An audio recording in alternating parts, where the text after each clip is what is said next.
अस्सलामु अलैकुम वरहमतुल्लाहि वबरकातुहू। अल्हम्दुलिल्लाह नहमदुहु व नस्तईनुहु व नस्तगफिरुहु व नु'मिनु बिही व नतवक्कलु अलैहि व नऊज़ु बिल्लाहि मिन शुरूरि अनफुसिना मिन सय्यिआति अमालिना मन यहदिहिल्लाहु फला मुदिल्ल लहु व मन युद्लिलहु फला हादिय लहु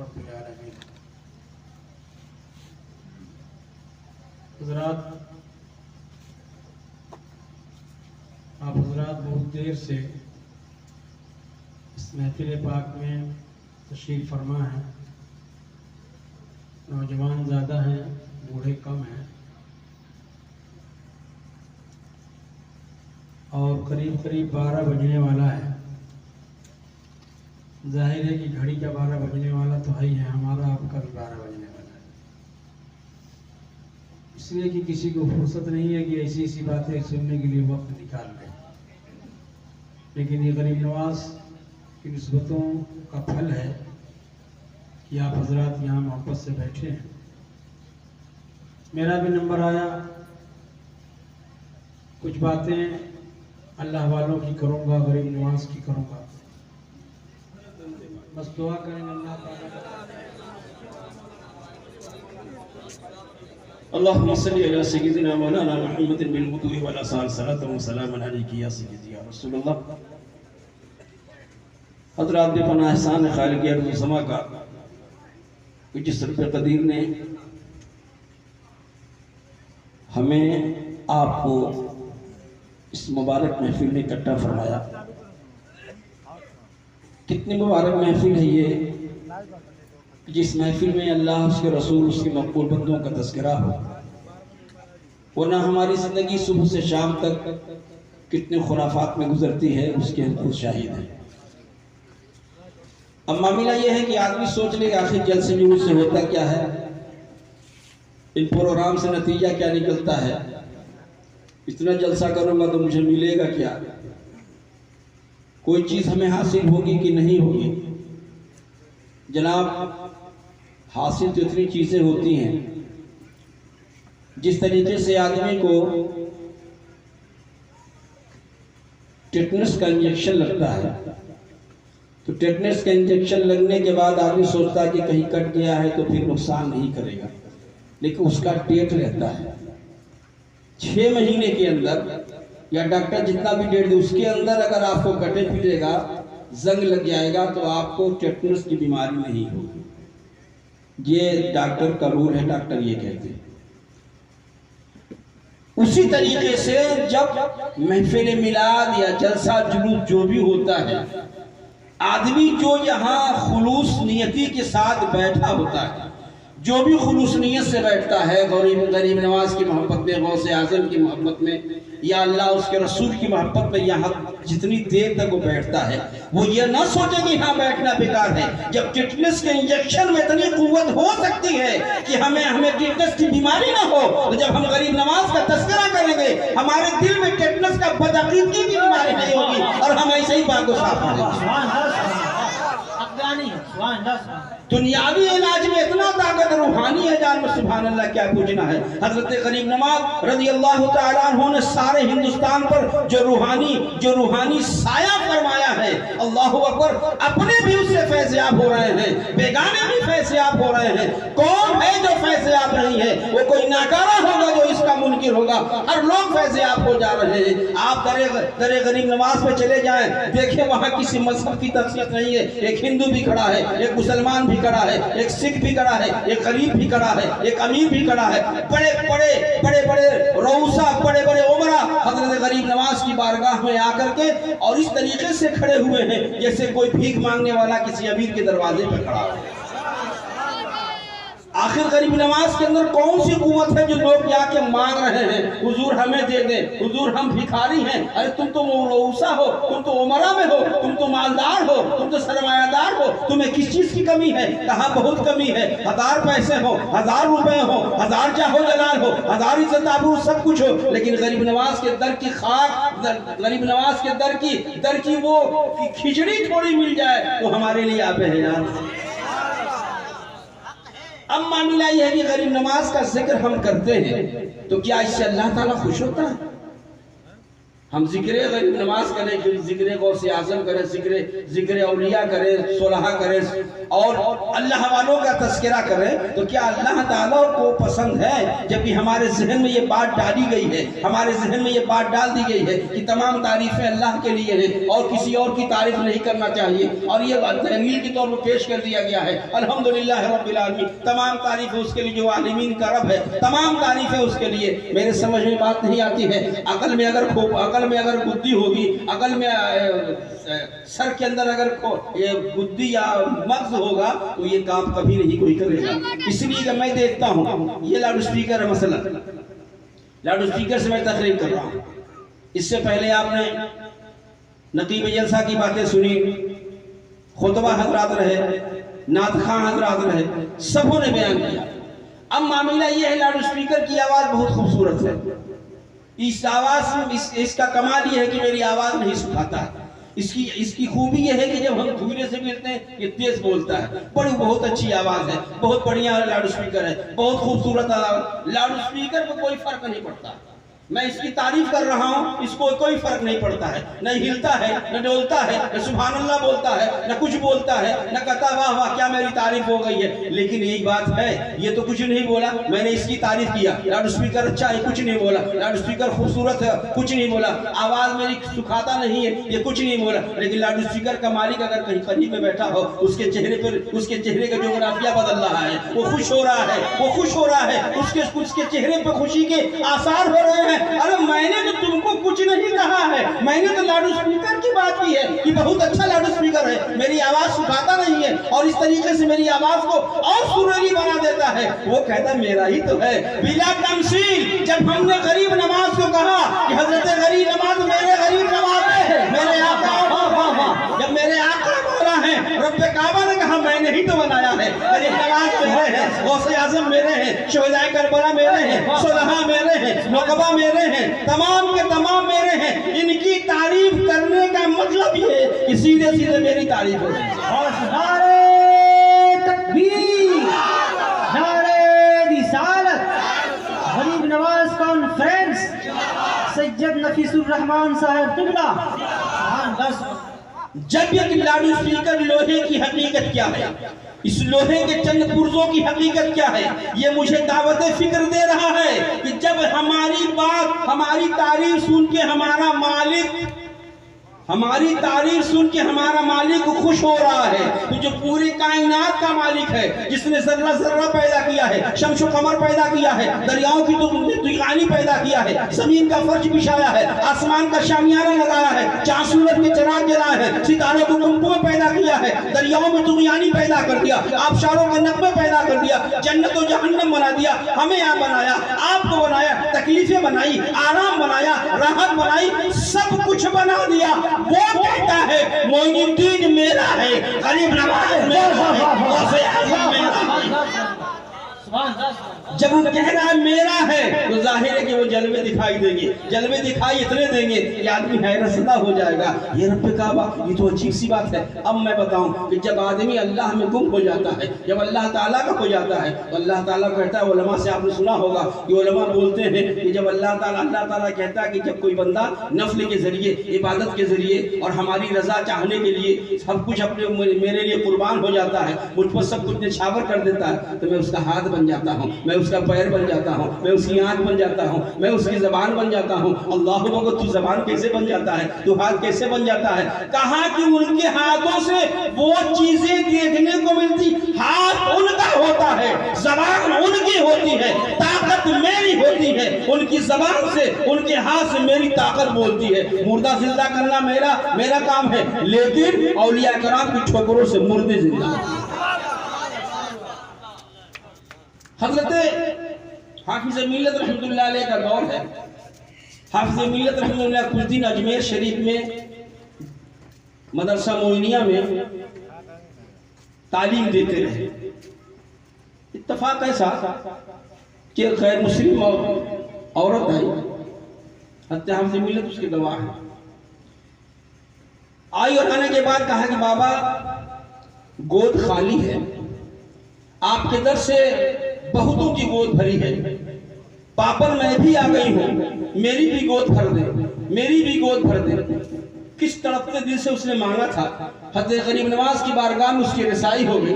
हज़रत गरीब नवाज ने बारगाह खुदाबंदी में दुआ किया, उसकी गोद भरी। उसने मन्नत माना कि जब बच्चा होगा तो जो सर छिलवाते हैं हिंदू धर्म में उसको क्या बोलते हैं, मुंडन। मुंडन मैं आके आपकी चौखट पे करूंगी और यहाँ ही उसको गुस्ल भी दूंगी। अल्लाह ताला ने उसकी मुराद पूरी कर दी। गरीब नवाज ने एक दुआ किया, उसकी मन्नत पूरी हो गई।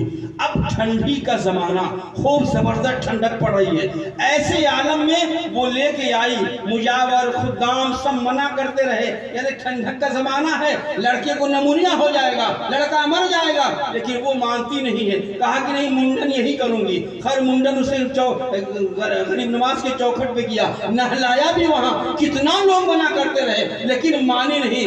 इत्तफाक देखिए, अल्लाहू अकबर, इत्तफाक देखिए कि वो लड़का नमूनिया का मरीज हो जाता है और लड़का मर भी जाता है।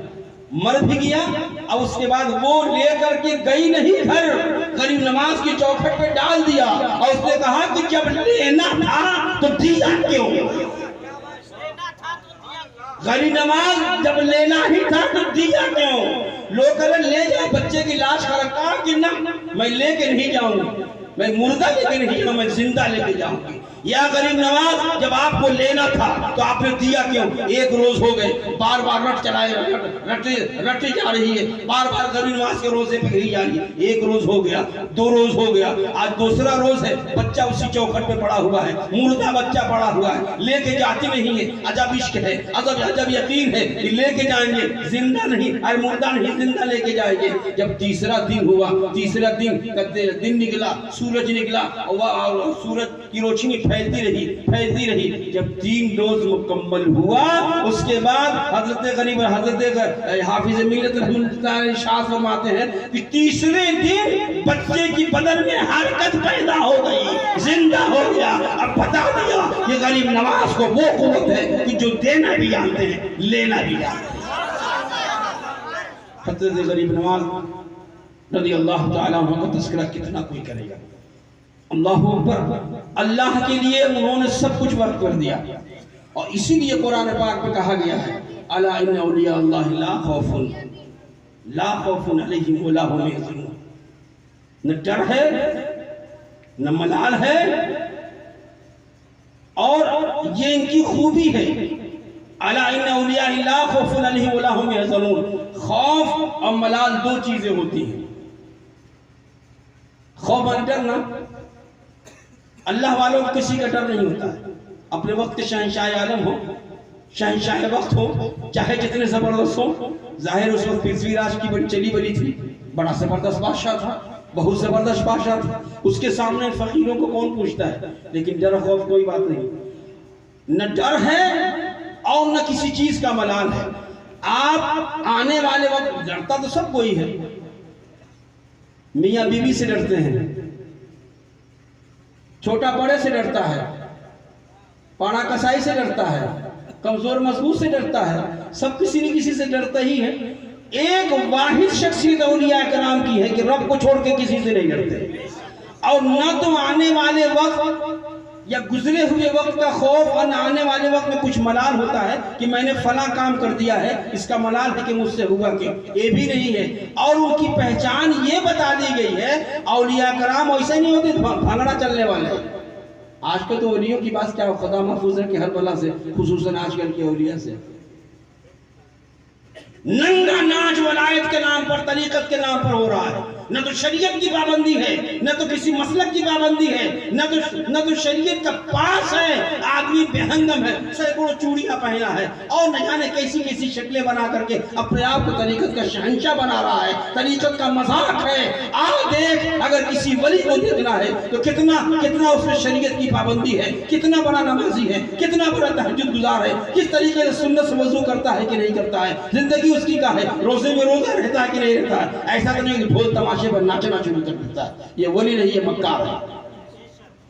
हजरत गरीब नवाज रज़ी अल्लाह ताला अन्हु ने जब अपने आप को सब पे अपने आप को अल्लाह के लिए गर्क कर दिया, वक्फ कर दिया रब के लिए, जब अल्लाह वाले जब अपने आप को अल्लाह के लिए वक्फ कर देते हैं, अपने आप को रब की बारगाह में पेश कर देते हैं, तो सुभान अल्लाह क्या शान। नमाज हम भी पढ़ते हैं, नमाज हजरत भी पढ़ते हैं, नमाज हमारे हजरत मौलाना भी पढ़ते हैं, ये लोग भी पढ़ते हैं, आप भी पढ़ते हैं। नहीं पंज वक्त सही, जुमे सही पढ़ते तो हैं, नमाज पढ़ते हैं, लेकिन हमारी नमाज में कोई फर्क नहीं पड़ता है। हजरत गरीब नवाज भी नमाज पढ़ते थे, रात भर गरीब नवाज अपने हुजरे में इबादत में रहते थे और हजरत कुतुबुद्दीन बख्त काकी रहमतुल्लाह अलैह उनकी चौखट पे सर रख के रात भर इंतजार करते थे कि मेरे पूरी मुर्शिद कब कौन सा हुक्म कर दे। हुक्म के इंतजार में उनके लिए वही इबादत थी, पीर परस्ती ही इबादत थी। फराफी शेख की मंजिल पे कितना ज्यादा वो गामजन थे। हजरत कुतुबुद्दीन बख्तियार काकी रहमतुल्लाह अलैह हजरत गरीब नवाज की चौखट पे आराम फरमा रहे हैं, सोए हुए हैं, लेकिन हजरत गरीब नवाज जब रात भर इबादत करते थे, दरवाजा खुलता था और जिस पे नजर पहली पड़ गई वो आदमी जल के खाक हो जाता था। दरवाजा खुला, जो सामने पड़ गया, अगर नजर गरीब नवाज की पड़ गई उस पे पहली नजर, इतना जलाल आंखों में होता था वो आदमी जल के मर जाता था। हजरत कुतुबुद्दीन बख्तियार काकी रहमतुल्लाह अलैह रात भर तो इंतजार में थे, चौखट पे सर रख देते। हजरत गरीब नवाज रात भर इबादत में है और उसके बाद ये पीर परस्ती में दरवाजे में पड़े हुए हैं, कब गरीब नवाज कोई हुक्म कर दे, कब कोई ऑर्डर आ जाए। और उसके बाद उन्होंने एक काम किया, एक बड़ा सा पत्थर ला के रोजाना हजरत गरीब नवाज के हुजरे के ठीक सामने रख दिया करते थे कि जब गरीब नवाज हुजरे से बाहर आवे, अपने कमरे से बाहर आवे, इबादत खाने से बाहर आवे, तो पहली नजर हजरत गरीब नवाज की उस पत्थर पे पड़ जाए ताकि पत्थर रेजा हो जाए और लोग बच जाए। हजरत गरीब नवाज की पहली नजर उस पत्थर पे पड़ती थी, अब पत्थर रेजा होके बिखर जाता था। लाओ ऐसी नजर ढूंढ के, लाओ ऐसी नजर ढूंढ के हमें गरीब नमाज के रोजे से रोकने वालों, लाओ ऐसी नजर जो नजर पड़े तो पत्थर को रेजा कर दे, आदमी पड़े तो आदमी मर जाए। ऐसी किसी की नजर नहीं है, हजरत गरीब नवाज की नजर है। और वो नजर कैसे ना हो कि जब किसी बदनसीब पर पड़ गई तो खुश नसीब पर बना दिया, किसी बे औलाद पर पड़ गई तो साहिब औलाद बना दिया। अब कैसे पैदा हुई, दुनिया में इसी भी बहुत सी मिसालें मिलती हैं। अब आपसे मैं बताता हूँ, आपने चंबेली का तेल तो देखा होगा, चंबेली का दाना इसमें कितने लोगों ने देखा है? जो लोग देखे चंबेली का दाना दर हाथ उठा। चमेली का तेल नहीं जानते हम लोग? इसमें चमेली भाई दाने से तेल निकलता है ना, इसमें चमेली का दाना कितने लोगों ने देखा, जरा हमें बताओ। भाई मैंने तो नहीं देखा, मौलाना साहब देखा, आप लोग किसी ने नहीं देखा? इसमें कोई देखा?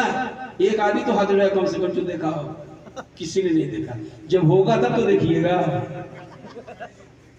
चमेली का दाना होता ही नहीं है, फिर ये चंबेली का तेल कहां से आ गया? आखिर तेल निकला तो कैसे निकला? हजरात ये चंबेली का तेल नहीं, ये तिल का तेल है, ये तिल का तेल है, नाम चंबेली का तेल पड़ गया। आखिर कैसे?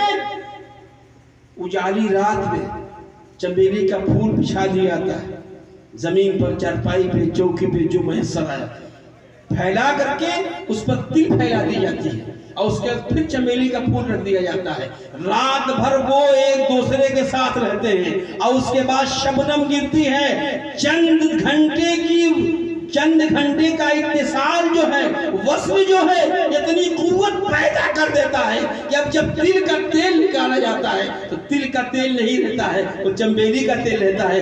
महक तिल के तेल में चंबेली की खुशबू आने लगती है, इसलिए कि चंबेली के फूल ने उसे नवाज दिया है। चंद देने की वस्म क्या हुआ, मिलाप क्या हुआ, मिलना क्या हुआ, इत्तिसाल क्या हुआ, इतनी कुव्वत पैदा हो गई कि मुकम्मल तिल की जिंदगी में तब्दीली आ गई। दुनिया तिल का तेल नहीं कहती है, दुनिया तिल का तेल नहीं कहती है, कहती है चंबेली का तेल। तिल न होते हुए चंबेली का तिल है। अब आइए, आप गुजर रहे हैं, ये लोहा है, ये लोहा है। आग का काम क्या है? जलाना।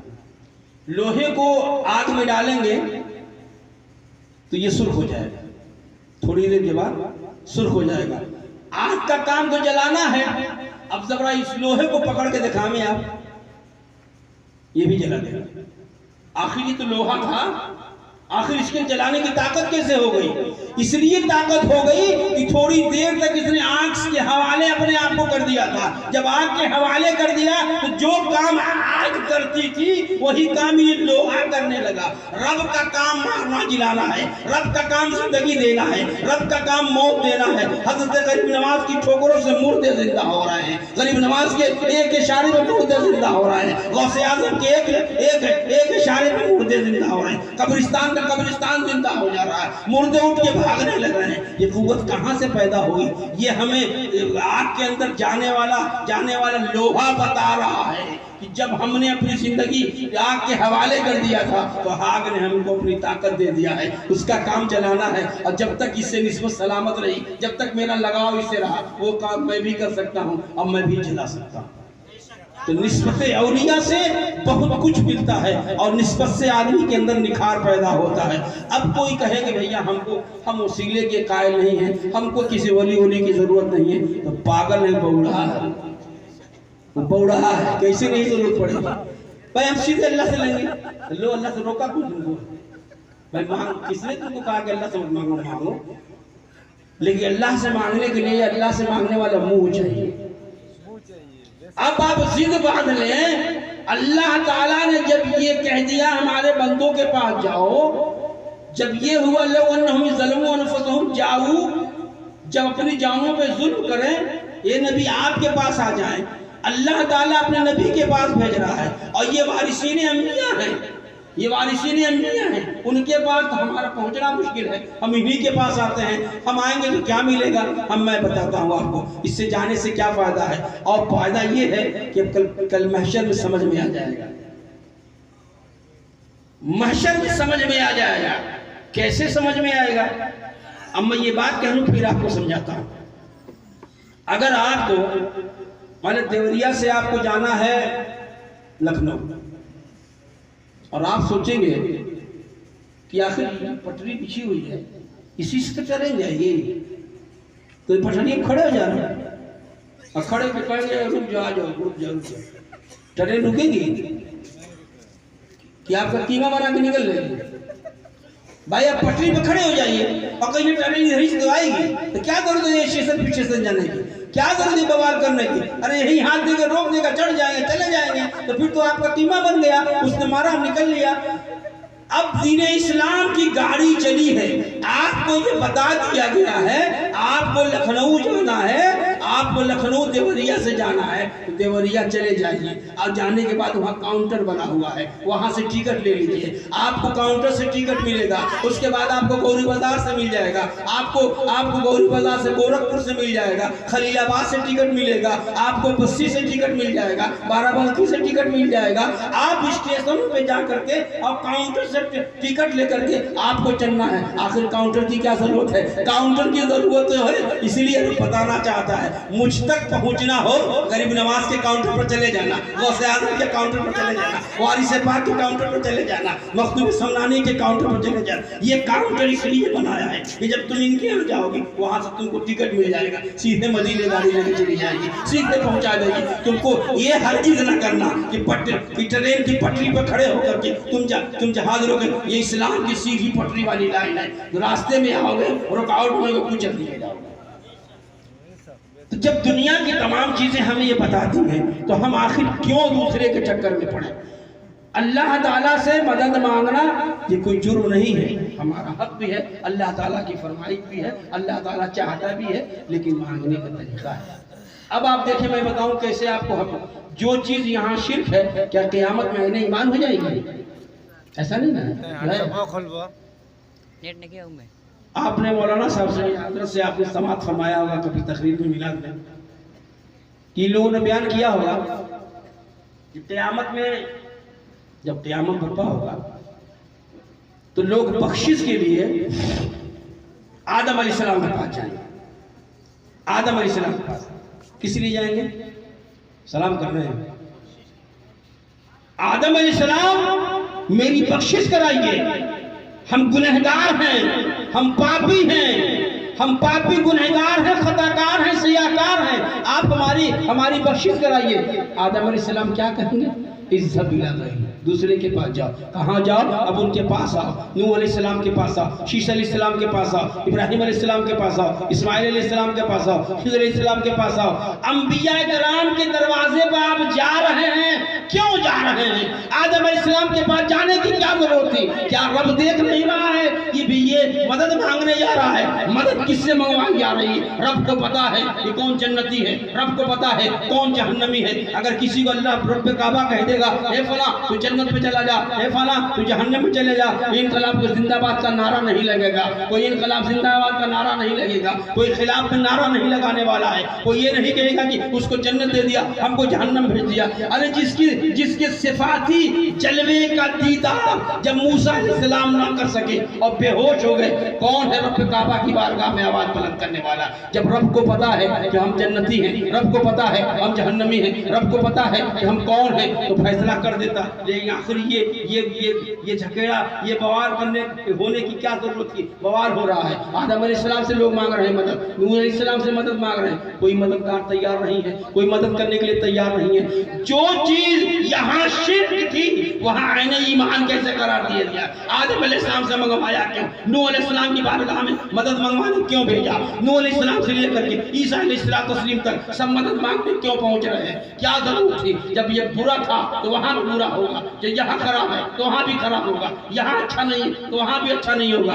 लेकिन बताया जा रहा है ये कोई गैर नहीं है, ये अपने हैं, ये हमारे हैं। तुम कहाँ गए हो? आदम अलैहिस्सलाम के पास ही तो गए हो, वो मेरा नबी है, इसके लिए इसको मैंने सबसे पहले जन्नत में बनाया है, और इसी की हाल, इसी की औलाद, इसी पूरे आदमजात जितने हैं, जितने आदमी हैं, सब उसी की औलाद है। नूह अलैहिस्सलाम की फजीलत बयान कर दी गई, ये सब मेरे हैं। तो अल्लाह ताला अपनों के पास भेज करके अपनी कुव्वत का इजहार करता है कि देखो मेरी कुव्वत ये है, मैंने तुम्हें दी है, इनके वसीले। दुनिया तो आलम असबाब है, दुनिया तो आलम असबाब है, बगैर वसीले सबब के कुछ नहीं होता है। आप कहेंगे कैसे नहीं होता है? तो जनाब आप जरा हमें दिखाएं।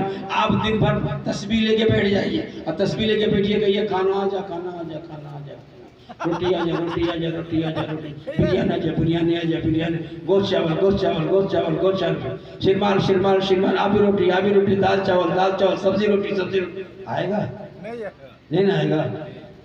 आलम असबाब है, बगैर सबब के, बगैर वसीले के दुनिया की कोई चीज नहीं पैदा होती है। अल्लाह ताला ने जिसको बगैर वसीले के भेजा, बगैर माँ बाप की मदद के भेजा, वो तो नबी के वसीले से दुआ कर रहा है। और आदमजात में फिरका पैदा हो रहा है। नहीं, अल्लाह ही से मांगो, अल्लाह ही से मांगो। अबे अल्लाह से मांगने के खिलाफ कौन है?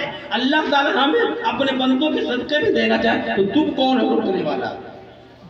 माँ बाप के वसीले से बच्चा पैदा हुआ, दाई की मदद से मालिश हुई, उसके बाद पलते रहे, कमाई किया, खेत में गए, उसको काश्तकारी की, गेहूं पैदा हो गया। अब गेहूं पैदा होने के बाद गेहूं खाया नहीं जाता, गेहूं का आटा बनता है। आटा बनने के बाद वसीले की जरूरत पड़ती है। आटा आ गया, आटा फाँक के दिखाओ, आटा फाँक के दिखाओ। आटा सामने होगा, उसको मारो, उसको खूब सानो, उसके बाद क्या होगा? आटा बन के अब आटा सना गया। फिर कहो कि तुम रोटी बन जाओ, रोटी बन जाओ, रोटी बन जाओ, नहीं बनेगी। और से लोई बनाएंगे, फिर उसको बेलन पटरे में बैठ के गोल रोटी बनाएंगे। अभी भी तुम नहीं खा सकते हो, कच्चा आटा खा के दिखाओ। फिर तावे पे जाएगा, तावे के बाद उसे उलट पुलट के रोटी बनी। अभी भी वसीले की जरूरत है। रोटी मुंह में जाने के बाद अंदर घोट नहीं लेते हो। रोटी एक लुकमा अंदर गई, उसके बाद दांत से मदद ली जाती है। दांत से मदद लेने के बाद वो इस लायक होती है, फिर हलक की मदद से अंदर जाता है। एक लुकमा खाने के लिए इतना पापड़ मिलना पड़ा है, एक लुकमा हलक के अंदर जाने के लिए इतना पापड़ मिलना पड़ा, गेहूं होना पड़ा, काटना पड़ा, पिसवाना पड़ा, सानना पड़ा, लोई बनी, रोटी बनी, तावे पे गया, रोटी बन गई, लुकमा तोड़ा, अंदर गया, दांत से मदद मांगा, दांत इसलाह किया, हलक ने मदद की, तो एक लुकमा अंदर गया। जब एक लुकमे में तुम मुहताज हो वसीले के, एक लुकमे के तुम मुहताज हो, एक लुकमे के मुहताज हो अंदर जाने के लिए, तो फिर दुनिया की जो लवाजिमात हैं बगैर वसीले के तुम कैसे चल सकते हो? एक कदम नहीं चल सकते हो। मर गए, आप जिंदा रहे जब तक तो ये नारे लगाते रहे हमको किसी वसीले की जरूरत नहीं है। बेटा कब्र में पहले चले जाओ। नहलाए जाते हैं अवाम से, अवाम नहलाती है, तुमको कफन पहनाती है, उठ के बैठ जाओ, बड़े दादा होता हो, उठ के बैठ जाओ। वसीला नहीं मानते, हम किसी दर्जी से कफन नहीं कटवाएंगे, हम किसी से कुछ नहीं करेंगे। कफन पहन लो और उसके बाद मर जाओ, और उसका कहो कि हम किसी के कंधे में भी नहीं जाएंगे, हम पैदल चलेंगे। पैदल जाओ कब्रिस्तान तक, और कब्र अपने हथे अखनने के बाद अगर उसी में लुट जाओ। लेटने के बाद कहो कि हमको किसी का वसीला नहीं लेना है। तख्त वो लगा लो अपने हाथ में, मट्टी फेंकवा लो अपने हाथ में, सब कुछ अपने हाथ में करो। जाने कदम कदम पर पैदाइश से लेकर के कब्र के अंदर तक जाने के लिए हमें किसी न किसी के वसीले की जरूरत पड़ती है। बगैर वसीले के हम कुछ कर नहीं सकते। क्यों? आलम असबाब है ये सबब के बगैर कुछ नहीं होता है, बगैर वसीले के कुछ नहीं होता है। वसीले के साथ हमारी जिंदगी है। हम 5 रुपया बेचेंगे, आपने 5 रुपया कोई चीज खरीद लिया, आपने 6 रुपये में बेच दिया, 1 रुपया आपको मिला, आपने तिजारत वसीला बनाया। उसके बाद वो आपने अपना 5 रुपया कर्ज दिया, 1 रुपया बचा, 1 रुपये से आपने कुछ और लिया, 1 रुपये से 2 रुपया बनाया। ये तिजारत है, ये तुमको सरमायादार बनाने का वसीला है। इस तरीके से वसीले हमारे आगे पीछे दाएं बाएं नीचे ऊपर हैं, हम इसके बगैर चल नहीं सकते हैं। तो हज़रात गिरामी, मेरे कहने का मतलब ये है, अब कोई हट धर्मी पे उतर जाए तो मैं बताऊं, आपके यहाँ ये लाइट आई, इलेक्ट्रिक लाइट है, अब कोई वसीले का कायल ना हो और चला जाए हैडी जहां से खंभा आया और जाके कहेगा भाई मुझे लाइट घर में चाहिए, आप यहाँ से डायरेक्ट ले, तो कहेगा इसको आगरा भेजो या तो रांची भेजो, इसको आगरा भेजो या तो रांची भेजो या तो बरेली भेज दो। 2-3 जगह है जहां दिमाग ठीक होता है। वो कहेगा पागल तुम यहाँ लाइट लेने आए हो, बस तुम्हारे करीब में खंबा है इलेक्ट्रिक का, उससे कनेक्शन जोड़ ले, तुम्हारे घर में रोशनी पैदा हो जाएगी। कहा कि नहीं मैं वसीले का कायल नहीं हूँ, मैं वसीला नहीं मानता, मुझको डायरेक्ट यहाँ से उसको रोशनी मिलेगी। उसको पुलिस बुलवा के थाने भिजवा देगा, कहा कि इसका इतना मारो कि इसका दिमाग दुरुस्त हो जाए। ये हाईवे से डायरेक्ट खंबा, इनके लिए अलग से खंबा जाएगा, करीब में जो खंबा है उससे कनेक्शन लो, अपने घर में लाइट लगाओ। हाँ, ख्याल रहे, इसका ख्याल जरूर है कि जिस खंबे से तुम लाइट ले रहे हो उस खंबे का कनेक्शन हाईवे तक पहुंचता हो। ऐसा ना हो कि तुम कोई भी खंबा देख लो वहीं से लाइट खींच लो। कहा कि लाइट चलेगी तो घर में फ्रिज भी होगी, घर में एसी भी होगी, घर में लाइट भी होगी, घर में पंखा भी होगा। सब कुछ होने के बावजूद न तुम्हारी एसी काम करेगी, न तुम्हारी फ्रिज काम करेगी, न तुम्हारा बल्ब चलेगा, न तो पंखा चलेगा, न तो कूलर चलेगा, न तुम्हारा कोई चीज चल सकता है, इसलिए कि तुम्हारा कनेक्शन दुरुस्त नहीं है। खंभे से कनेक्शन तुम्हारा दुरुस्त नहीं है, तुमने उस खंभे से कनेक्शन जोड़ लिया है जिस कनेक्शन का कनेक्शन जो है हाईवे से नहीं है। तो हमको अल्लाह ताला ने ये बता दिया है कि तुम्हारे करीब में कोई अल्लाह का बंदा रहता है, तुम्हारे करीब में कोई अल्लाह वाला रहता है, मेरा मकबूल बंदा रहता है, तो उससे तुम राबता जोड़ो, उनसे अपनी कुर्बत जोड़ लो, ताकि तुमको फैज मिलता रहेगा, फैज वहां से चलेगा और तुम तक पहुंचने की सीनी नहीं आ गई। हाँ, दरूद पाक पढ़, अल्लाहुम्मा सल्ली अला सय्यिदिना मौलाना मुहम्मदिन मादिल जुद वल करम अलैहि व आलिहि वसल्लम, सलातु व सलामन अलैहि या सय्यिदी या रसूलल्लाह। तो हज़रात गिरामी, चंद चीज़ें मुख्तसर चीज़ मुख्तलिफ चीज़ें मैंने बयान की है समझाने के लिए कि आप कम से कम इन दुनिया की तमाम चीज़ों को देख के सबक हासिल करें। औलिया कराम से मुँह मोड़ के कहाँ आप जाएंगे? अल्लाह ताला उनको कभी पसंद ही नहीं करता जो उसके मकबूल बंदों से दूर हो जाए, कभी पसंद नहीं करता है। अगर आदमी इस गुमान में है कि हम नमाज पढ़ के जन्नत ले लेंगे, तो नमाज तो वो भी पढ़ता था, वो वाला बड़का करोड़ों वर्ष नमाज पढ़ा है, उससे कहिए सजदा करो, सजदा का धनाधन, सज्जब सजदा, सज्जब सजदा, सज्जब सजदा, रुकू फिर रुकू, सुभान रब्बियल आला, सुभान रब्बियल आला, सुभान रब्बिल अज़ीम, सुभान रब्बिल, सब कुछ पढ़ डालेगा। लेकिन कहो कि जरा नबी का एहतराम करो, कभी नहीं करे। बदकिस्मत है। तो कब वो चाहेगा कि हम तन्हा रहें? कल क़यामत का दिन होगा, और जब क़यामत का दिन होगा और उसके बाद वो क़यामत की जहन्नम का दूल्हा बनेगा और उसके हमनवा उसके बाराती बनेंगे। वो जहन्नम का दूल्हा बन के वो आगे बढ़ेगा और पीछे पीछे बाराती जहाँ रहेगा वही ने रखेगा।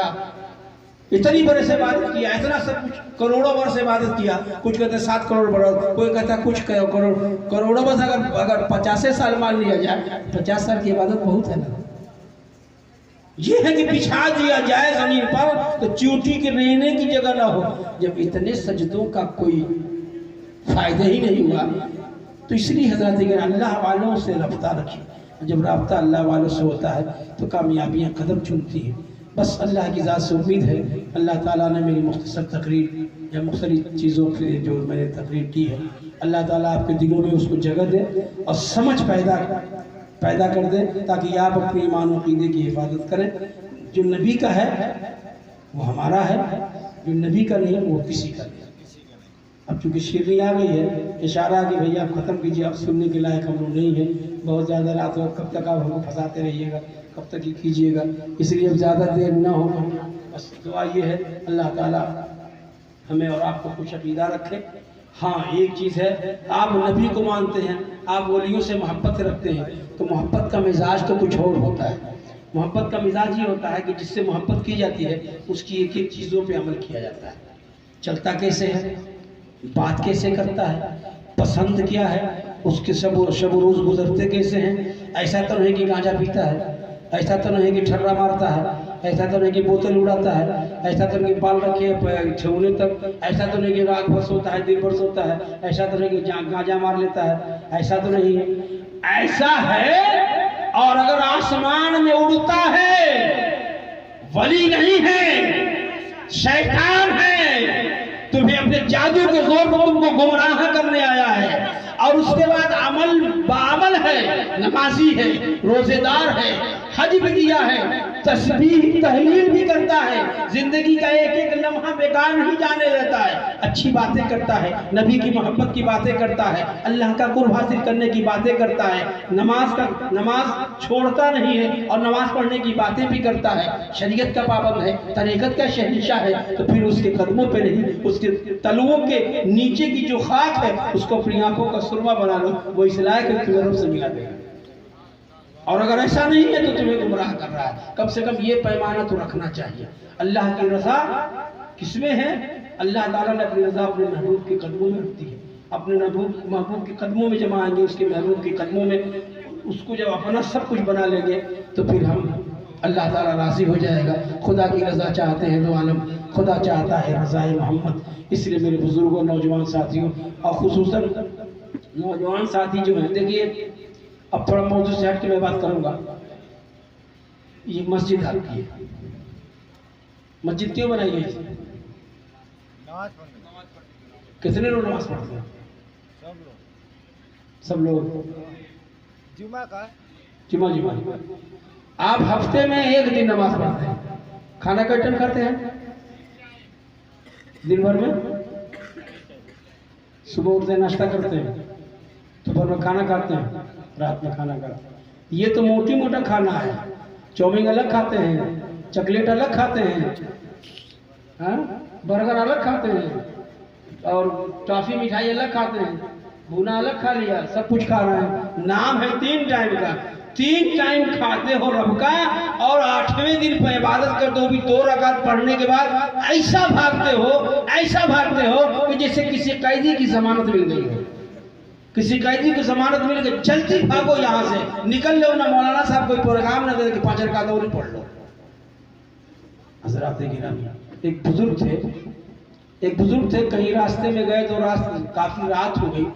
अब वो कहे कि मैं जाऊं तो जाऊं कहाँ, किधर जाऊं, किसके वहां जाऊं? सामने मस्जिद दिखाई दी, मस्जिद में गए। मस्जिद में कोई एक आदमी, पूरे मोहल्ले के लोग कोई भी नमाज वाज नहीं पढ़ता था। मस्जिद मुकम्मल वीरान, गए, झाड़ा पोछा और रात भर उसी में रहे। तहज्जुद के वक्त उठे तो उनको रोने की आवाज़ आई। बड़ा ध्यान दिया, आखिर रो कौन रहा है? चारों तरफ देखा, कहीं से रोने की आवाज़ आ तो रही है, कौन रो रहा है ये पता नहीं लगा। फिर जब ध्यान दिया तो मस्जिद की दीवारों से रोने की आवाज़ आ रही है। मस्जिद की दीवारों से रोने की आवाज आ रही है, बद्दुआएं आ रही है। ए रब्बे काबा, हमें बना करके हमें वीरान कर दिया, तू इनके घरों को वीरान कर दे, या अल्लाह इनको तबाह कर दे, इनको बर्बाद कर दे, इसने मुझे बना के बर्बाद किया है। अब दुआएं हो रही है। सुबह उठी, सुबह हुई, बुजुर्ग उठे, सबके यहाँ फर्दन फर्दन फर्दन गए। कहा कि देखो मैंने रात इसी मस्जिद में गुजारी है और मैंने रात में मस्जिद के दरो दीवार को रोते देखा है और तुम्हारे लिए बद्दुआएं करते देखा है। मस्जिद ने बद्दुआ किया है, जिस तरीके से मुझे बर्बाद किया है, ये रब्बे काबा इन्हें बर्बाद कर दे, इनकी नस्लें तबाह कर दे। और न जाने कौन कौन सी बद्दुआएं मस्जिद के दरो दीवार देते रहे। उन बुजुर्ग ने सबको समझाया, मामला हल हुआ, लोगों ने उनकी बात को मान लिया और उसके बाद मस्जिद आबाद हो गई, आबाद हो गई। एक जमाने तक सब लोग नमाजी हो गए, एक भी बच्चा भी नहीं था जो नौचंदा पढ़ता हो। पूरा गांव, पूरा मोहल्ला जो इसके इर्द गिर्द आता था, सब के सब नमाजी हो गए। कुछ दिन हुआ, उस बुजुर्ग का बुजुर्ग फिर उधर से हुआ। उसके बाद कहा कि चलो आज भी हम इसी मस्जिद में गुजारा कर लेते हैं। रात में गए, जब तहज्जुद के वक्त हुए तो देखा कि दुआ की आवाज आ रही है, ये रब्बे काबा जिसने मुझे आबाद किया है तू उसे आबाद कर दे।